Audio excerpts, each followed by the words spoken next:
got the best country in the world, they don't know it. Whatever, jackals, everything, whatever you want to call them, ladies and gentlemen.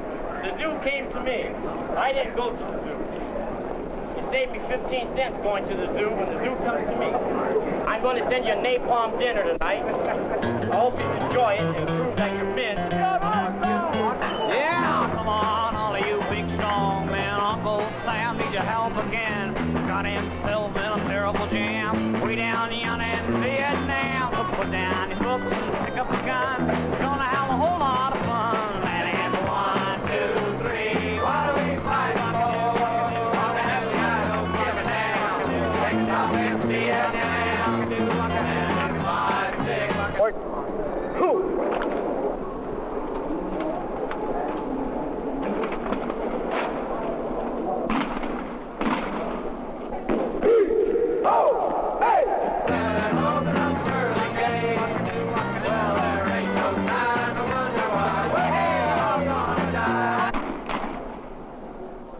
Situation in Vietnam is different.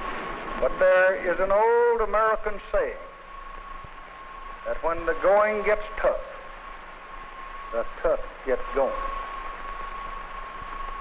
So let no one doubt that we are in this battle as long as South Vietnam wants our support and needs our assistance to protect its freedom. No draft for Vietnam! No draft for Vietnam! No draft for Vietnam! No draft for Vietnam! Try to fight them over there or here. I don't believe we have to fight them. I'm not going to get in a fight about it. I just come back 4 days ago. Okay, I'm sorry. You're sorry. I've seen 1,000 Marines die in the last 5 months, but I'll beat your Sorry, I'm sorry. Get off! Guys, come on. Guys, come on. All right, why don't they fight? Fight for peace. Why don't they fight? In the last 8 years, a movement has grown up in America to dramatize the key issues of the 1960s, Vietnam and racism.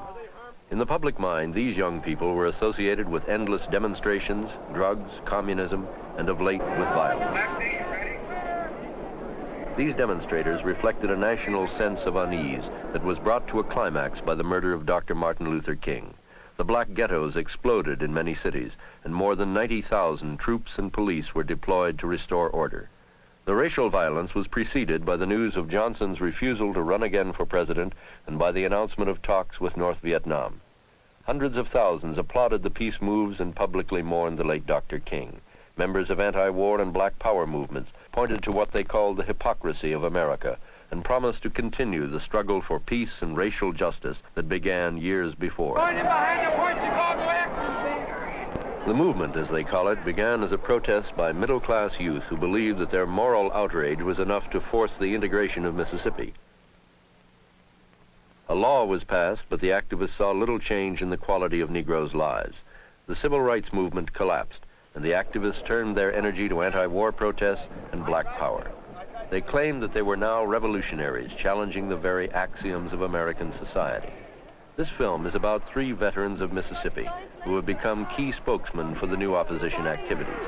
It traces their thought and action over the past year as they see themselves moving from demonstrations to political organizing. Stokely Carmichael speaks for black power. David Harris for the nonviolent draft resistance. And Mario Savio for a new radical politics. Who am I? Stand and wonder to wait while the wheels of fate slowly grind my life away.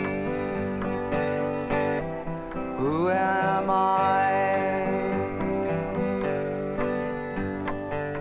There were some things that I loved one time, but the dreams are gone that I thought were mine, and the hidden tears that once could fall now burn inside at the thought of all the years of waste, the years of crime.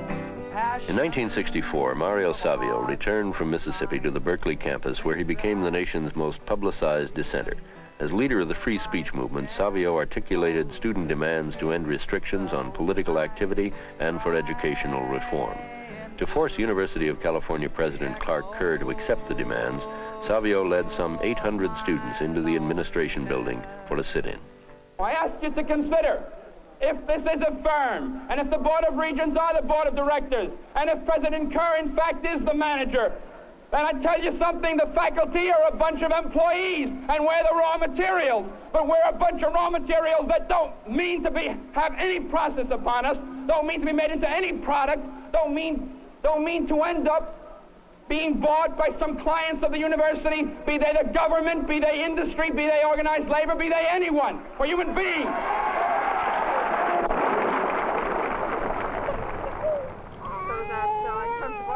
Savio and his wife Suzanne were among the 800 arrested. Mario received the longest sentence, 4 months in prison. There really was nothing else we could have done at the time, and have felt that we were being at all honest with ourselves. When I'm involved in some political activity, I really enjoy it, and I throw myself into it, writing leaflets, speech making. So this is a job to get done, but when I contemplate going into some other such activity, I realize that I hate politics in a very deep way. It really is an intrusion on other things that I'd like to do. I'd like to go back to school very much. We'd like to have ourselves a little cottage. We're sort of a little romantic and I guess quaint maybe. We'd like to raise some flowers and vegetables. There just isn't time. With the oppression of Negroes in America and with the rest of us in more subtle ways, and of Vietnamese and of the people in other foreign countries who were the victims of American empire, we really find that our consciences couldn't quite bear our receding into private life, personally more fulfilling lives, if we could only forget the suffering people on whom we turned our backs. We have discussions every day about the war and about national politics, and it's very difficult not to think of the war. It's the biggest topic of conversation that we have every day. We turn on the radio, there's the war, the newspapers, and there's the war. And when we see people having fun all around us, having their barbecues, going to the beach, then maybe it's hardest not to think of the war. It seems to me that it should be impossible to be a citizen of a country at war and be able to go to the movies. Who am I? And now, my friend, we meet again. Stokely Carmichael, age 27, has built a large and militant following among black high school and college youth. Carmichael, born in Trinidad and educated at Howard University, began his political career in 1960 when he joined SNCC, the Student Nonviolent Coordinating Committee. After years of civil rights activities, Carmichael and the SNCC veterans concluded that protest changed little. Their new goal was black power, a phrase that frightened many moderates. Others dismissed black power as empty rhetoric. For Carmichael, it meant that integration into white society was neither possible nor desirable. I was told all the time that I was an exceptional Negro. I was an intelligent boy.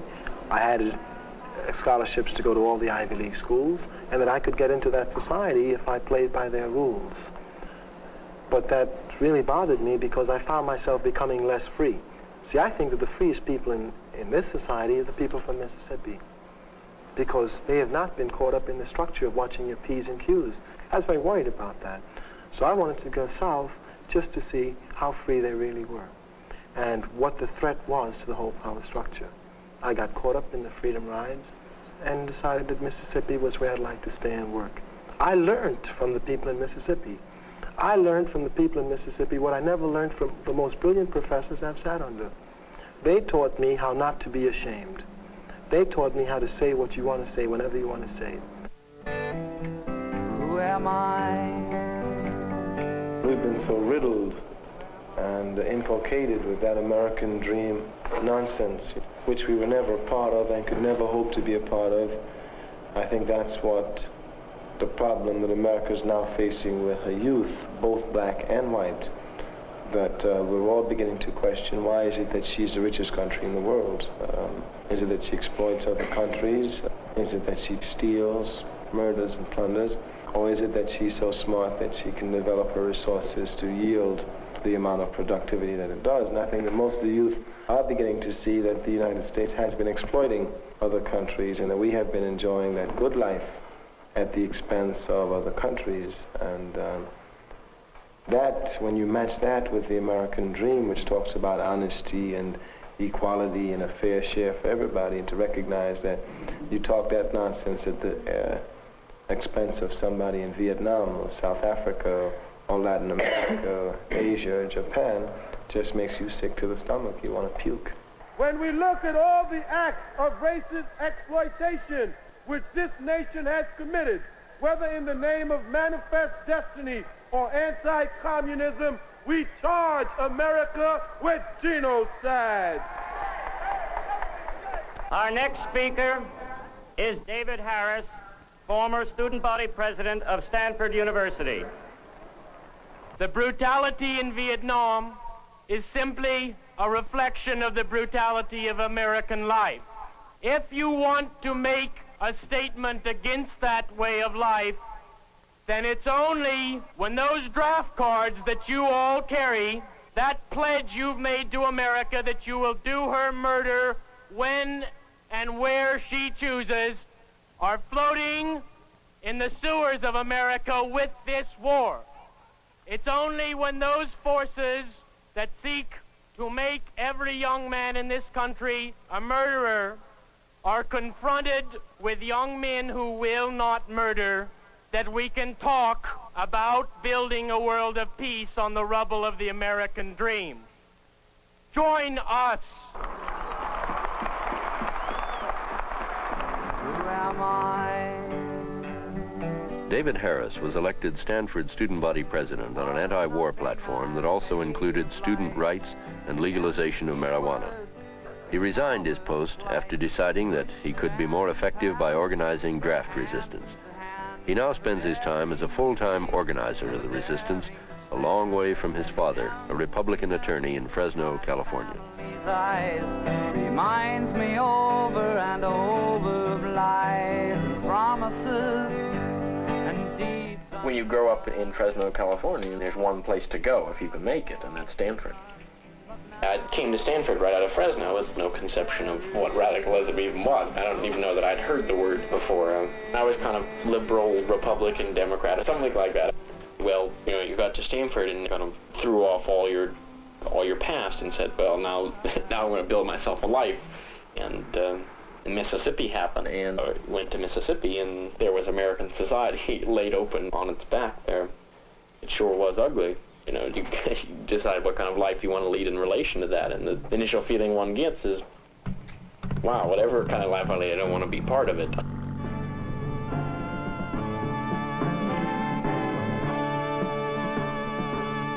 No society that allowed Mississippi to exist can really be trusted anymore. I just see American society eating itself. It's like for 200 years we've worked and worked and worked to produce enough garbage to fill the country. Now I fill the country, the entire country is going to devour its garbage, which happens to also be itself. It's frightening to go out into downtown Palo Alto and watch America roll by, and it seems to me we're really on the path of complete self-destruction.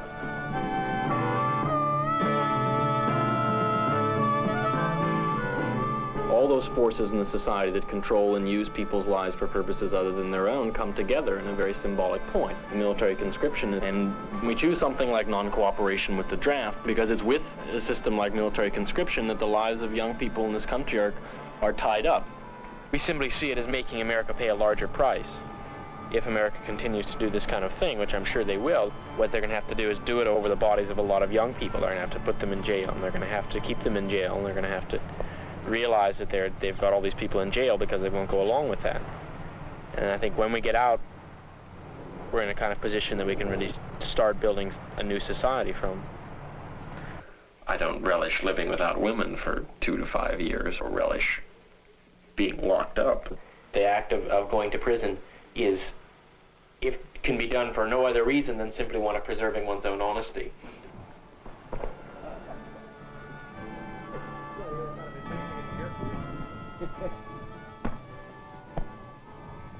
We don't think of non-cooperation as going to jail. We think of it as non-cooperation with the draft. One of the results of that One of the prices you're going to pay for that is you're going to be sent to jail. But the important thing is not worrying or lamenting the fact that you're going to be sent to jail. It's how you go to jail and how you work before you're in jail that really matters.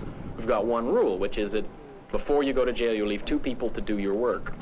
And that constantly you understand yourself and what you're doing in terms of that larger thing, that thing that exists so much beyond us. Once you're in prison... The war led to an increase in the number of conscientious objectors, now more than 20,000, who regularly meet for advice from older draft objectors on the law and on life in prison. Conscientious objectors and draft resistors are a growing minority of those called to serve. In 1966 and 67, almost 1,200 draft evaders were convicted. Thousands have cases pending. I was talking with somebody who was in prison for a little while the other day because of the Port Chicago incident. And he said you could see a difference between the older prisoners and the younger prisoners. The older prisoners thought you could beat the system, and the younger prisoners just wanted to blow their minds. Just looking at the vast numbers of people each day and wondering exactly what they think, I do feel somewhat alone in my convictions. What's been bothering me isn't the loneliness in itself. I mean, it's lonely, but it's not too serious. But I really need someone to come across to, some older person, I think, mainly. I think one of the things that you have to watch out for if you do something like this is that you start feeling that you are so much better than the guy in the street because you're going to jail. The problem is not people proving their moral superiority over other people. I mean, the problem is people finding answers to the conditions of their lives. I don't know that jail is the only option for those conditions. I just know from my life, the whole form of splitting when things get hot, really, it is not my line. I just see it as a much more healthy way to live, to take whatever it is you got in jail than to sit across borders watching the world go down a large drain.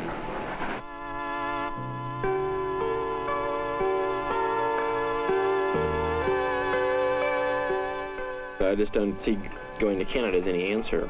If I, in fact, really wanted to quit America, I'd have no qualms about going to Canada, but this looks more and more like there's no place to run to. The rest of the world is becoming more like America every day.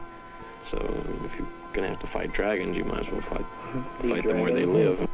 The number of draft dodgers in Canada is estimated at anywhere from 4,000 to 15,000. Canada is a safe refuge since Canadians do not extradite men for draft evasion. If the young men return to the United States voluntarily, they would face trial and long prison terms. Well, as soon as you step across that border, your perspective just a big about face. And everybody seems to get this.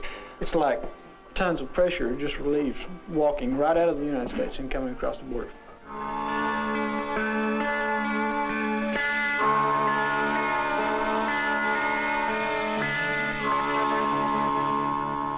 And I become rather extremely bothered by comparisons between World War II Germany and the present U.S. Situation. And I sit and think of parallels, and these upset me no end. And finally it got to the point where I had 3 choices. Come to Canada, go to jail, or go out and fight for something that I'd been protesting against for, better part of 2 years. And I just couldn't see myself doing the latter, and Canada seems like a awfully nice jail. Well, I mean, I think it took more guts to come here. With me it was a decision, was I going to chicken out and go and get drafted, That was the whole thing. I mean, because I knew that if I did it, I'd be a murderer, if I went in there and actually engaged in that kind of thing, no question about it. As far as making up my mind, the main reason was general dislike for the racism in the States, which is tremendous. I'm from Texas, so I'm in a lot of it. I had quite a religious hang-up.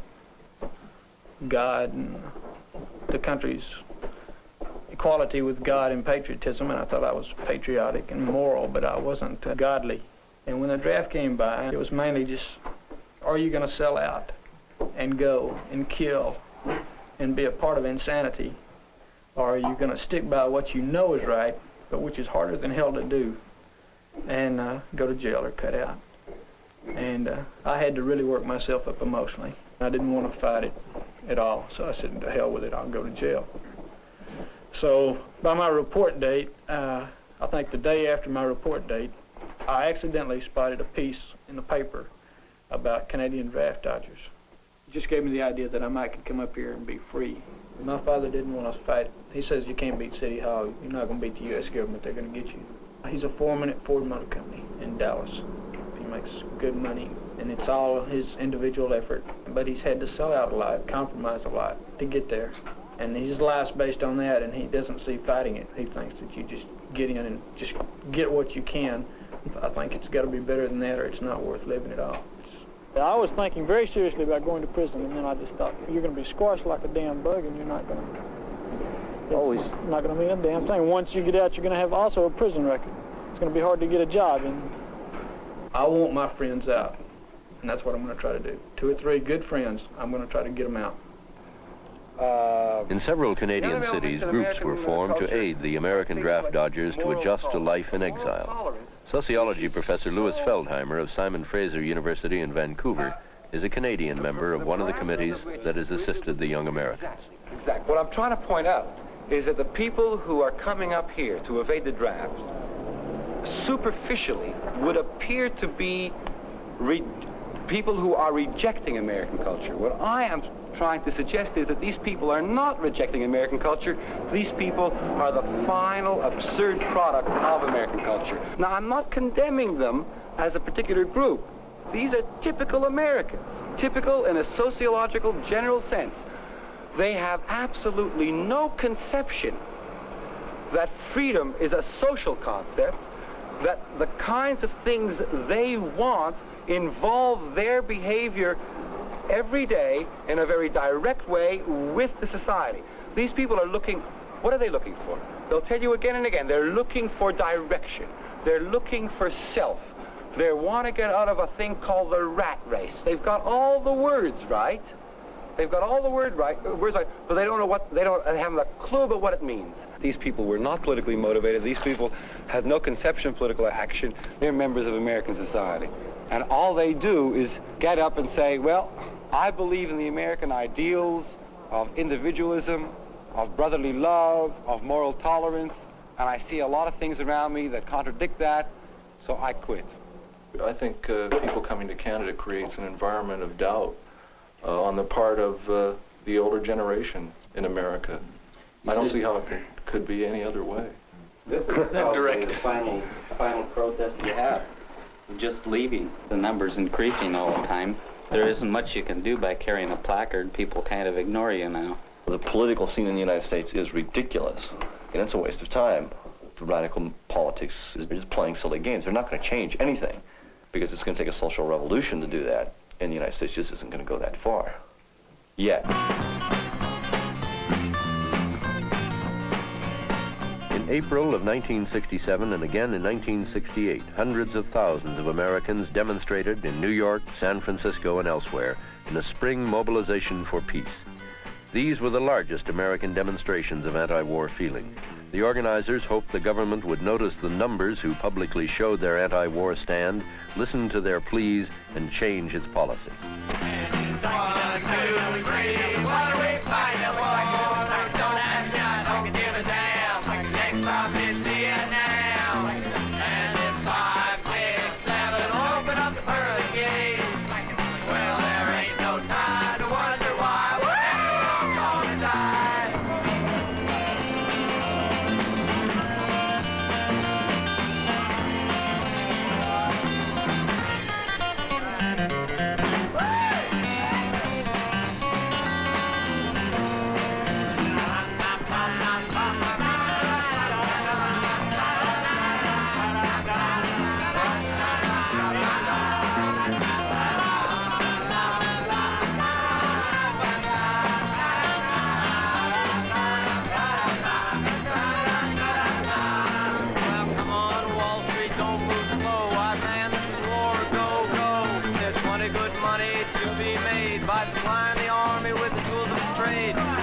Pray that if they drop the bomb, drop it on the Viet Cong. Yeah, 1, 2, 3, what are we fighting for? In San Francisco in 1967, the parade ended at Kezar Stadium.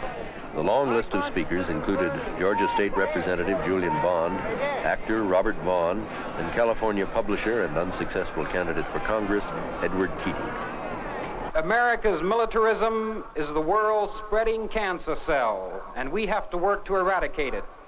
The disease of racism infects our bodies, and we, black and white together, must wipe it out. We talk so fervently of saving face, without realizing that face already has been lost. It has been lost irrevocably, step by step, as we have been talking peace while escalating war. The answer lies with you, the people of this country. And peace depends upon the people. It's preposterous to have people walk 4.5 miles and sit for 4 hours listening to a lot of speakers that have absolutely nothing to say to them, which means not going through all the garbage of trying to make some kind of big political show to show how many people you've got, recognizing that the people who really understand this war aren't that large in this country and that you can't get to them by having that kind of thing. Although I was one of the sponsors in the call to the conference that resulted in the spring mobilization, when it finally came time for the mobilization, at one point I didn't want to go. I felt, well, you know, I'm tired of being mobilized. A lot of us started expecting it to go altogether too easily. There were clear injustices we could see, and if only we would protest them, other people would be drawn to see the injustices, and then they just set them right. That's the idea of a protest. So you walk a picket line, and then there will be moral recognition on the part of the people who see you and so on. Well, it didn't take long for us to learn that that was a lot of nonsense. Those people who went south to take part in the Negro struggle down there learned it very quickly if they didn't know it before they went down. We learned it at the University of California. Even from people who just lately have joined the peace movement in the United States, the proof was in the recent mobilization. So people marched. We went to a stadium, and a lot of us got around and talked to one another. And some people said some more angry things. And then there it was all over. And the war goes on, and we'll drop some more bombs. Protest doesn't work. And it's something which is very clear now. There's no long tradition of leadership. History professor William Appleman Williams of the University of Wisconsin is one of the intellectual mentors of the New Radicals. He is the author of several books, including The Tragedy of American Diplomacy. Is proof positive. See, they're looking for a tradition now in the middle of the protest rather than having come to the protest out of the tradition. To me, it becomes more and more apparent that there isn't any tradition of radical politics in America.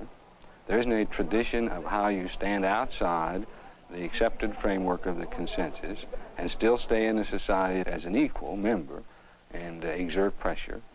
See, once you sort of get sucked into full-time opposition, really you have a very empty sort of life because you don't see your actions bearing fruit. It's very difficult to advance from one action to a more sophisticated one because you seem to be unable to get beyond protests. And you're always living in the awareness that it all may be over tomorrow. I mean, you're not part of this society because there are no opposition institutions. You're not building anything. You're really not building anything. If some kind of viable political alternative, if some alternatives for rational, reasoned, deliberate political action to change the system do not develop, I really think that the new radicalism, which has begun so promisingly, may become excessive, self-indulgent, self-destructive, resentful, and hateful. The thing that maybe is most fearful about it is that in our society, where economic lines are also racial lines, we might find that what began naively as a movement to change the heart of white America might end up in a very grim race war. I used to think that there was a clear dividing line between rage and outrage, and I've come to feel that that distinction doesn't exist in me. That I have to watch carefully my reactions to events to be sure that my reaction is not excessive, that I'm not letting that part of all anger, which is hatred, get the better of me. A case in point, on the occasion of Clark Kerr's firing, I responded much more much more by an expression of hatred than in any sober, reasoned way. I was under great stress at the time, but that helped reveal to me that we've all been affected by the plague, and that that even those who are trying to do good have a great deal of evil in them. I'm suggesting that the politics of white middle-class radicals often does have morbid origins, or at least in part. I think that the bad effects of those morbid origins would be reduced if there were more real possibilities for serious political action. But in the absence of those, it's altogether too easy to be pushed back into yourself and to act out the absurdity of your own personal situation in your politics. I suppose it's true of me anyway. If my life over a long period of years became built around crisis-oriented politics, I would become not just once in a while hysterical the way I am now, but chronically hysterical. And I think it would have a bad effect on my politics. Why, I might start organizing guerrilla bands in the United States. At some time in the future, that might be appropriate. But if we did it now, I think it would just be a way of acting out deep resentments against a society that denies us a chance to lead full lives. This is really a great danger when your whole life becomes bound up in combat against a beast so much more powerful than you are. Stop the draft now! Stop the draft now! Stop the draft now! Stop the draft now! Stop the draft now! Stop the draft now! Stop the draft now! Oakland, California, October 16, 1967. Stop the Draft Week. The object? To prevent the orderly induction of recruits. Thousands of young people from all over the San Francisco area came. They knew that this would mark the end of the nonviolent demonstrations.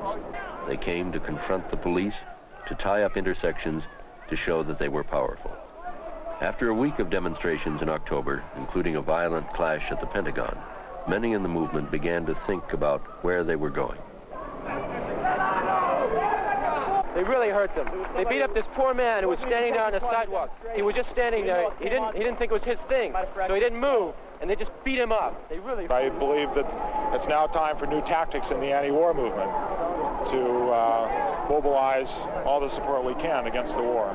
It's come to this. There's nothing else to do. The picketing and all of that wasn't working. It's time for confrontation and the whole thing, and it's working now. The violence of those demonstrations, didn't spring out of any consciousness of the society they were dealing with at all, but rather the fact that they all felt impotent and they had to act that impotence out. And I don't think those demonstrations have a future except as a repetition of themselves. There'll probably be more demonstrations like them. I don't think they'll build anything more than they've built thus far. I think what they'll be is a continual kind of repetition with the same theme, the theme, we are powerful, we are in the streets, when in fact they're neither. They are in the streets, but they aren't at all powerful and have no conception of political power at all. Because it's not a revolution unless you can liberate the police also, and all the people that identify with the police, which is most of this country.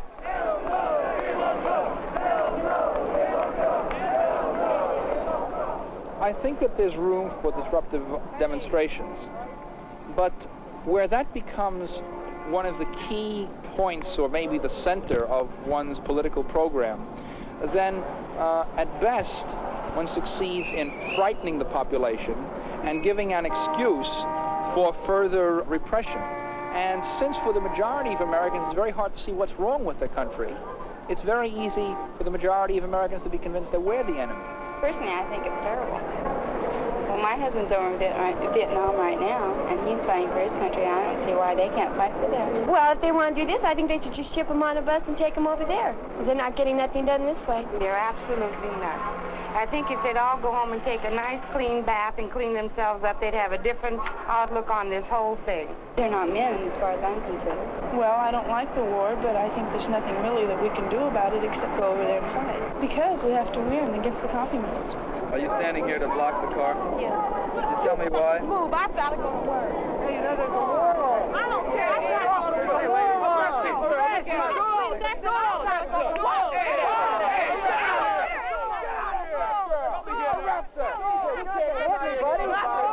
Because I believe in the anti-draft movement. I was up all night. Sorry about that. There's some of my people don't understand either. I tell you, all music against violence. Right. I support the bombing in Vietnam. Well, Fulbright don't, and so... As an intelligent American, I support. It's absurd for people to have to go to a war that they think is morally wrong. And boys are being drafted. It may be a little thing to do, but, I mean, what can people do to protest the war? It's very confused, and the leadership is very groping, and they don't know where they're going. They advocate, on one hand, big demonstrations, and they didn't openly advocate violence, but they called for massive defensive measures. And what they did was they succeeded in provoking the cops to a massive display of force. I think what we're doing is wrong. I think killing is wrong. For any reason. For any reason. In the Oakland demonstrations, the people who began saying, we've been nonviolent long enough, and now we have to be prepared at least to protect ourselves and to defend ourselves. This is a personal stand also, as is the stand of the doctrinaire pacifists. It's another reaction a person can have to a perception of the violence that he has within himself. Concerning pacifism, pacifism embarrasses me. I think in part because I'm a bit of a pacifist myself. I think the pacifists represent themselves very much as something they're not. As often as not, a doctrinaire pacifism, I think, masks a fear of one's own violence. When we see a policeman beating someone over the head, it's a quite natural reaction to want to beat up on the cop.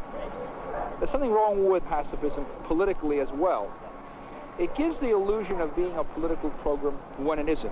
Nothing that they're doing really affects the war in any way at all. The net result of sitting in that way calmly and being carried off is that it costs you money and time. You have to get a lawyer, you're going to go to jail, it may be that you'll be in jail for a long time, and then what effect will you have had? Well, by allowing yourself to be taken out of the society in that way, you maybe leave the society worse than it was before you left it.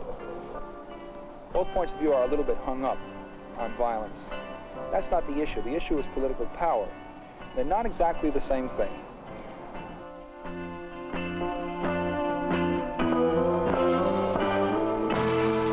We might as well be in Germany in 1940. We cannot allow that to happen. The era of nonviolence that began with the late Dr. Martin Luther King and carried over into the anti-war demonstrations had come to an end for many of the young activists. Some began to talk about the late Che Guevara and guerrilla tactics. But ideas about how to change America and what kind of society they wanted for the future remained a disturbing and confusing subject. At the University of California, after the Oakland confrontation with the police, most of the students felt bitter and angry. Moral protest, they concluded, was no longer a sufficient reason to be arrested or clubbed. Many began to think about an ideology that would build a political organization. University of California philosophy professor Herbert Marcuse, author of One-Dimensional Man, has been one of the movement's theorists. Liberals, by their failure to take a strong stand, are what enable the whole country to continue as it is. The main enemy today is not the liberals. The main enemy is the White House, the Pentagon. Those are the liberals. No, that's not true. The function of the radicals is to make their position untenable. When radicals start choosing issues that completely alienate their potential constituents. Words. They are good people. No. You're saying that you're better off having them because we have somebody worse. To what extent can the system afford to do without those people? If we were in a pre-revolutionary situation, you may be right in fighting the liberals. But damn it, we are not in this country in any pre-revolutionary situation whatsoever. I think the frustration breeds the activism without any particular organization or direction. There are many different groups, and they tend to be off doing their thing, and to get them coordinated and to get a consensus in the resistance or the protest is very difficult. It's kind of eerie. There's a group of people who sincerely are concerned to change the society for the better, and in many ways they're acting as individuals, and they're defining the problem as individuals. So I think there's one important exception at this point. I think that's the Black Power movement. The Black Power movement has more sense of community, more sense of cohesion, solidarity, whatever you want to call it, than the white students in particular. I think this is very striking. Individualism is a luxury that we can no longer afford. Definition for black power is the coming together of black people to fight for their liberation by any means necessary. You are so simple and idiotic. You sit down and you let white people tell you what to do. You use your mouth for two things, to eat and to say, yes, sir. It's time that you use your mouth to say no and begin to use your knowledge for the good of black people who surround your campus. For once, they get someone who's speaking directly to them, who's beginning to challenge what has been defined as success for them in their college campus. Deep down, they've always felt this, but they haven't been really sure how to express it because they're afraid they might be called racist or black nationalists. They finally begin to see that they have that release, so that I think you get the catharsis there, but then an awakening and a beginning to rethink what success is all about. Bring one who has been involved in the struggle for quite a long time.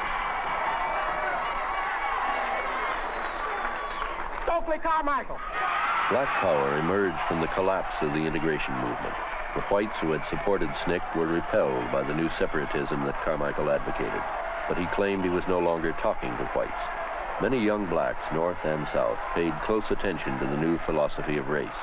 Black power has become a new organizing theme that has spread fear in many white circles and pride, excitement, and violence into the black ghettos of large cities. In this country, you were to think that white people were God, that they had the right to give us our freedom. And so what we had to do was to beg them or to act the way they want us to act before they gave us our freedom. We must stop seeking to imitate white society. We must create for ourselves to save our very humanity. Because the fight for black power in this country is indeed a fight to civilize a barbaric country, the United States.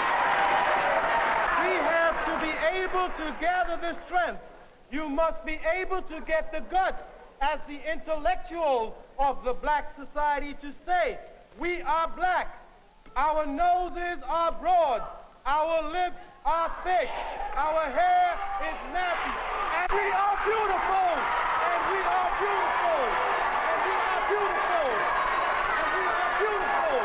Yes. Yes. Beautiful.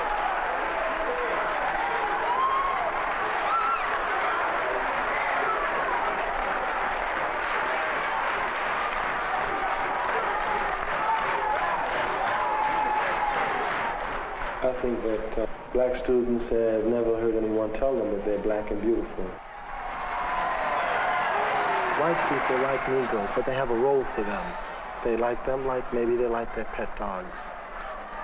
But they like them to that extent.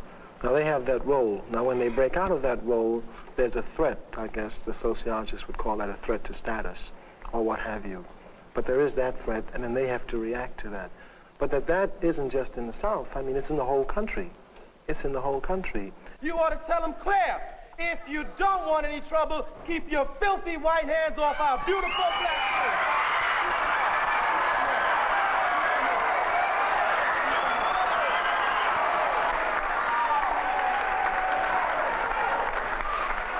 children. We want to talk about this thing called violence that everybody is so afraid about.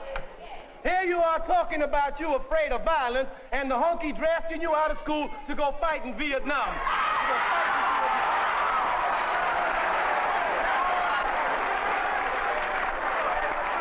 Here, you're going to sit in front of your television set and listen to LBJ tell you that violence never accomplishes anything, my fellow Americans. This is the most violent society there is. I think that the society is, I mean, it's just headed towards suicide. And I really don't think that America could ever, that America could share in the guilt. I don't think we could ever see ourselves as a country, and that people have to see themselves as individuals. And that's particularly true, I think, for white America, that you must see yourself as individuals. That's the death trap for most liberals, you know, the first thing they say to you is that, well, I'm not like the rest of them. That's their first phrase to you, because they recognize for them to share in the collective guilt, they would just have to drink themselves to death. And I think that if people who even just touch on the collective guilt of white America must drink themselves to death. Just have to. Because, I mean, if you just woke up one morning and, you know, said, you know, for any reason at all, you were burning babies, and you had anything to do with it, man, for any reason at all, you know, burning babies, even to stop communism, burning babies, man, you go crazy, you know, blow your mind. You're in Vietnam. I gotta go. You break a window on May 2nd. What's the difference? A lot of difference. What's the difference? Huh? The difference is you may not come back from Vietnam. In jail, you know you get out of things. Yeah, well, I wish you the best of luck. I hope you come back. But as far as I'm concerned, they're hunky to fight that war themselves. We are not only opposed to the war in Vietnam, we are opposed to compulsory conscription. We are against the draft. Now, we're against the draft for anybody, black or white. When you are called to serve, you have a choice. Either you say no and face the possibility of going to jail, or you become a hired killer. You inflict suffering on somebody. It is more honorable to suffer. We must save our humanity. We cannot allow ourselves to be used as the black mercenaries in that war. You should join the greatest, Muhammad Ali, and tell them, hell no, I ain't going. Hell no, we ain't going.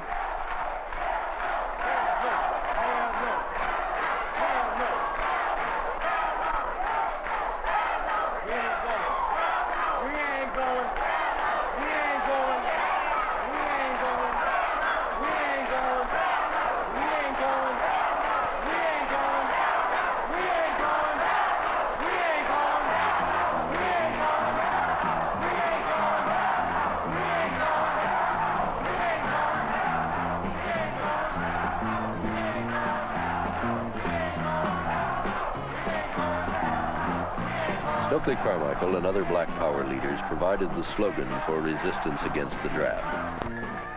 But one of the most active anti-draft groups retained pacifist principles. David Harris is one of the leading spokesmen for the nonviolent resistance. In October 1967, he called for a mass turning in of draft cards at the San Francisco Federal Building. Several hundred people attended. What's come about here is a basic understanding people have gained about their own lives.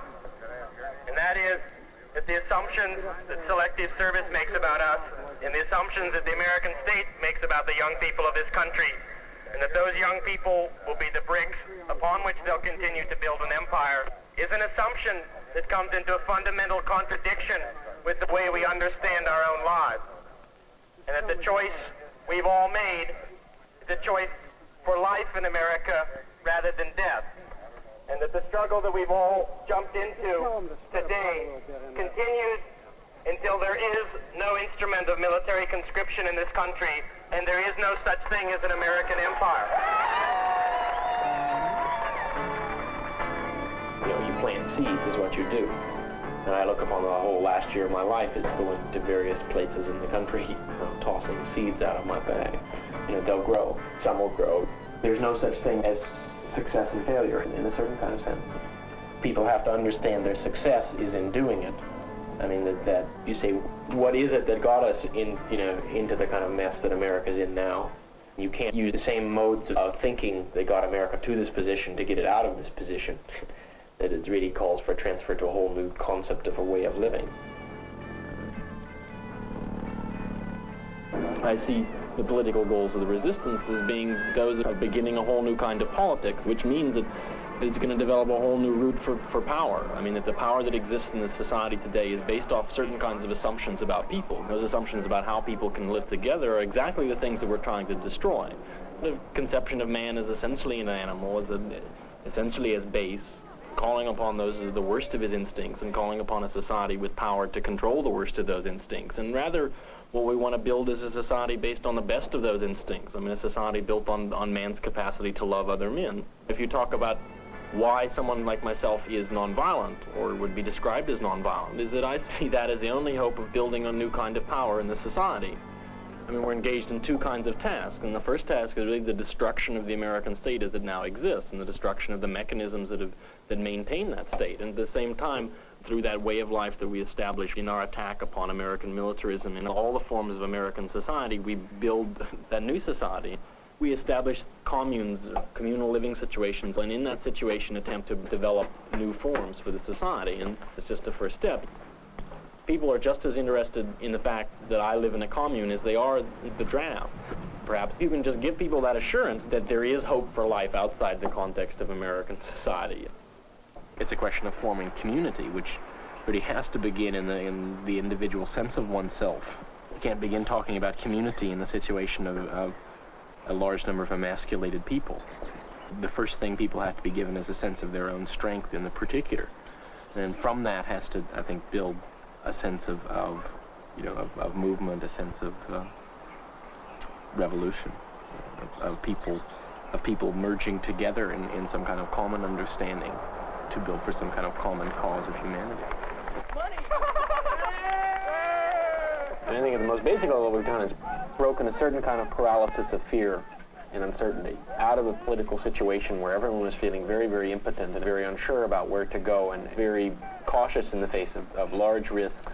A group of people just stepped out and said, well, we're doing it. I mean, we're going to go off and do it. And that what we say to a society of murder and racism is a very simple no.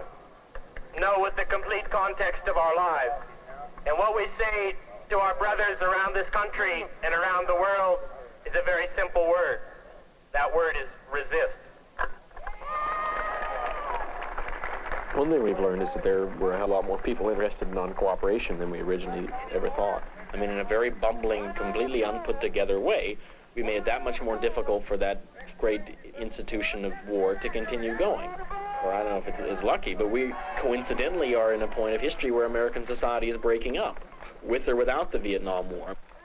The fact that large numbers of among the most privileged youth in the society, white college students, are engaging in acts of disruption against the society is a clear sign of considerable instability. Also, it's becoming clear that we can't have such a war abroad and have a continuing expansion of affluence at home. The Vietnam War has made clear to many people who hadn't seen this before that the government lies to us, that many important decisions concerning life and death, concerning setting of economic priorities, are not made at all with regard to the needs of the bulk of the population. We have the task not of allowing people to carry us off to jail, nor of fighting the cops. We have the harder task of beginning to organize millions of Americans who have no political power. Many in the movement began to think in terms of winning political power rather than simply protesting. New politics became the phrase, and in California, a Peace and Freedom Party arose and won a place in the 1968 ballot by registering more than 100,000 voters in 2 months. Inside the Peace and Freedom Party, an uneasy alliance developed between the Black Power advocates and the whites. The party chose Bobby Seale of the Oakland Black Panthers as one of its candidates for Congress. Meanwhile, back in the ghetto, we get down to nitty-gritty. And I don't jive myself with black people. I don't go down on the block talking to black people a bunch of, due to the stimulating processes and the basic socioeconomic structure and the political, socioeconomic, and industrial complex. Wait up all that. The brother don't want to hear that, man. How can I get some bread? Maybe you can use this technique with many poor whites. Mario Savio became one of the new party's candidates for state senate. I'm sure is familiar to many of you. A well-known, inarticulate student at the University of California managed to find his voice at a very crucial time a couple of years ago, and who is a candidate for the nomination for state senator from the 11th district.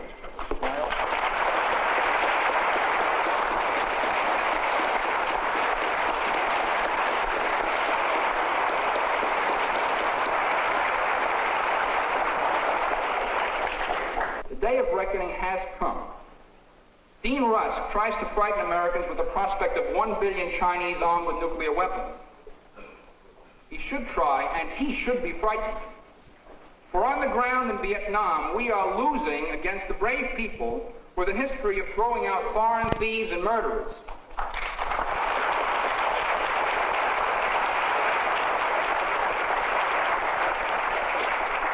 You say, I'd like to see us get out, but if that can't be arranged so quickly, I want to see them win. That's the point.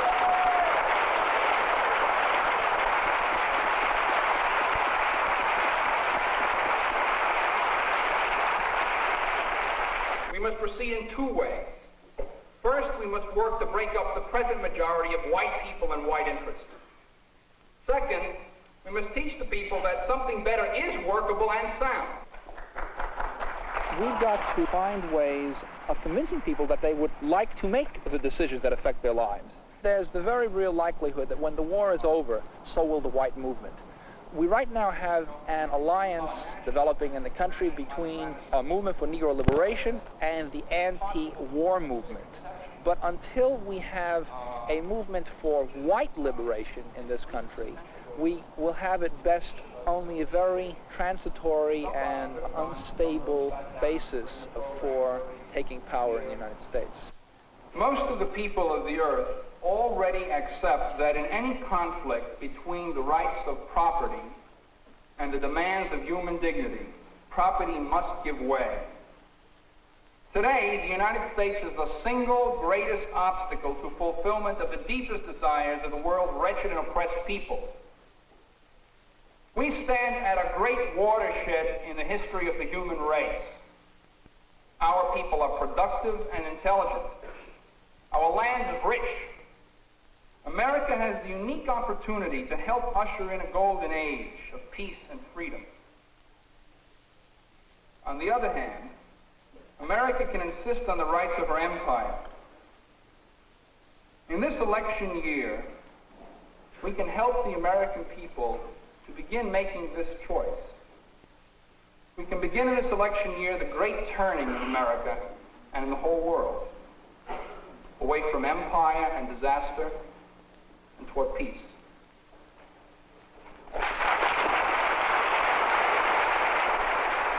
The movement is a long way from political power. The entrance of McCarthy and Kennedy into the presidential race, Johnson's refusal to run again, and the beginning of talks with North Vietnam have caused confusion in the anti-war movement. And some of the peace activists have rejoined the liberal wing of the Democratic Party.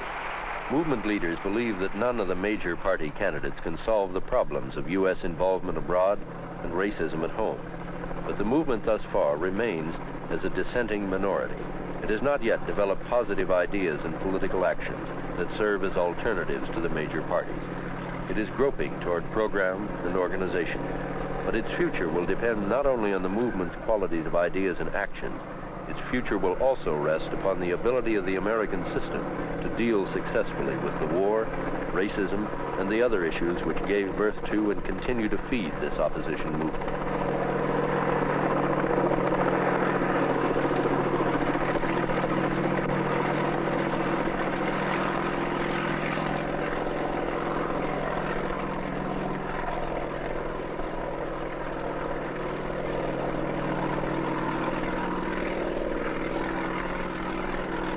This has been NET Journal, a weekly look at the events, issues, and people of the world today.